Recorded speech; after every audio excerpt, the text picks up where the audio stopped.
musyawarah mufakat dalam Huta Batak. Musyawarah mufakat dalam Huta atau kampung tradisional Batak merupakan salah satu pilar penting dalam struktur sosial masyarakat. Tradisi ini tidak hanya menjadi metode pengambilan keputusan, tetapi juga menjadi cerminan dari cara hidup yang menempatkan kebersamaan, rasa hormat, dan solidaritas sebagai nilai utama. Konsep seperti Dalihana Tolu yang menekankan keseimbangan hubungan antara kekerabatan menjadi dasar bagi praktik musyawarah.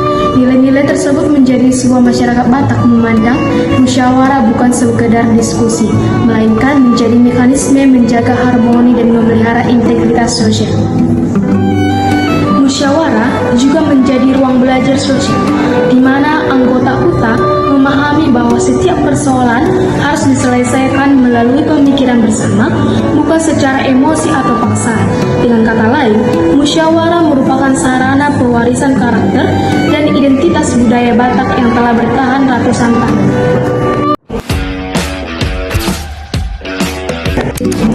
Baik, di sini saya akan menjelaskan bagaimana cara kerja, struktur, dan peran peserta dalam musyawarah. Dalam praktiknya, musyawarah diadakan di tempat pusat komunitas seperti Sopo, halaman rumah adat, dan ruang kumpul lainnya. Ruang tersebut bukan hanya lokasi fisik, tetapi juga simbol ruang publik bagi masyarakat Batak. Di tempat inilah seluruh anggota kampung berkumpul untuk membahas masalah atau menentukan kebijakan-kebijakan penting.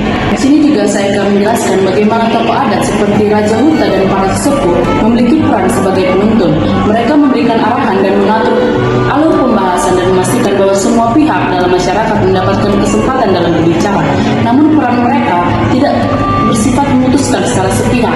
Justru seluruh warga diajak untuk melakukan atau membuat kekerabatan dalam kelompok sabu huta yang disebut atau juga boru maupun hula-hula yang dilibatkan untuk memberikan pandangan-pandangan mereka dalam diskusi ini.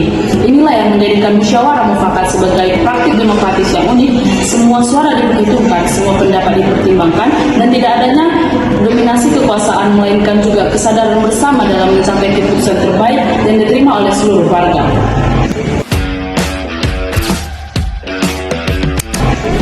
Ya, kali ini saya akan membahas tentang perubahan sosial dan tantangan modernisasi.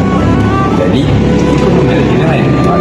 Tradisi musyawarah mufakat tidak terlepas dari tantangan modernisasi, perkembangan teknologi, serta perubahan gaya hidup yang menyebabkan pergeseran makna musyawarah dalam masyarakat Batak. Salah satu tantangan besar adalah menurun partisipasi generasi muda.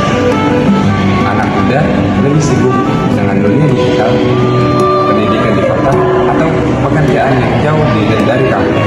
Akibatnya, kolaborasi dan komunikasi tradisional semakin berkurang.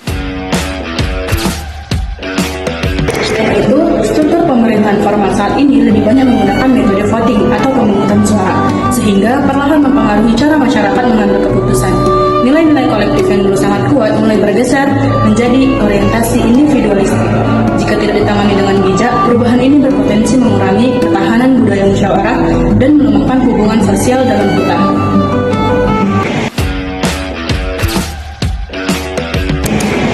Relevansi dan upaya pelestarian di masa kini. Meskipun menghadapi tantangan, musyawarah mufakat tetap sangat relevan untuk kehidupan masyarakat modern. Nilai dialog, kesetaraan, dan tanggung jawab kolektif yang terkandung di dalamnya selain sejalan dengan sila-sila Pancasila, yaitu kerakyatan yang dipimpin oleh hikmat kebijaksanaan dalam permusyawaratan perwakilan.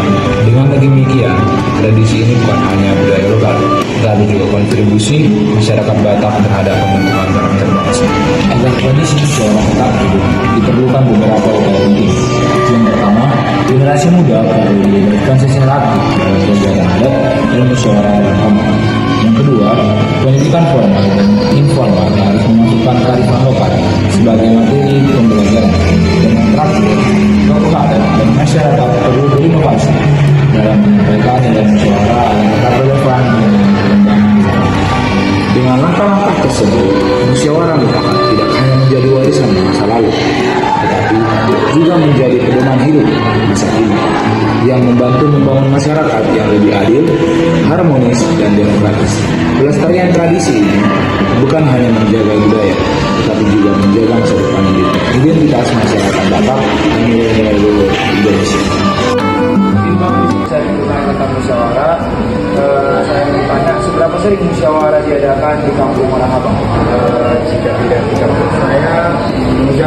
biasanya dilakukan sekali dalam 2 bulan.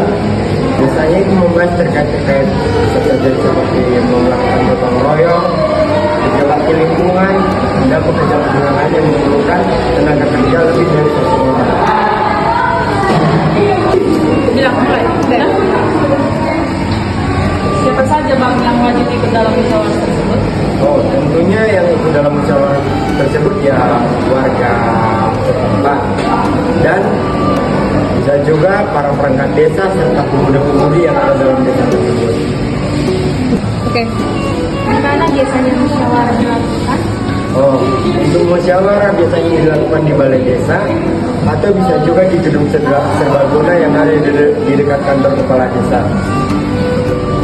Apakah semua warga yang aktif? Ulang, salah. Apakah semua warga aktif berpartisipasi dalam musyawarah? Oh, jika dikatakan aktif mungkin tidak semua, namun ada juga yang melakukan seperti memutuskan satu dalam satu keluarga itu untuk mengikuti musyawarah tersebut, dan ketika musyawarah selesai maka dia akan memberitahukannya kepada keluarganya. Sabarlah dulu. Nah, jadi Bang, bagaimana kalau ada warga yang tidak ikut serta musyawarah tanpa alasan? Kayak apakah ada sanksi? Oh, jika warga itu tidak ikut dalam musyawarah, maka dia mau tidak mau harus mengikuti keputusan dari hasil musyawarah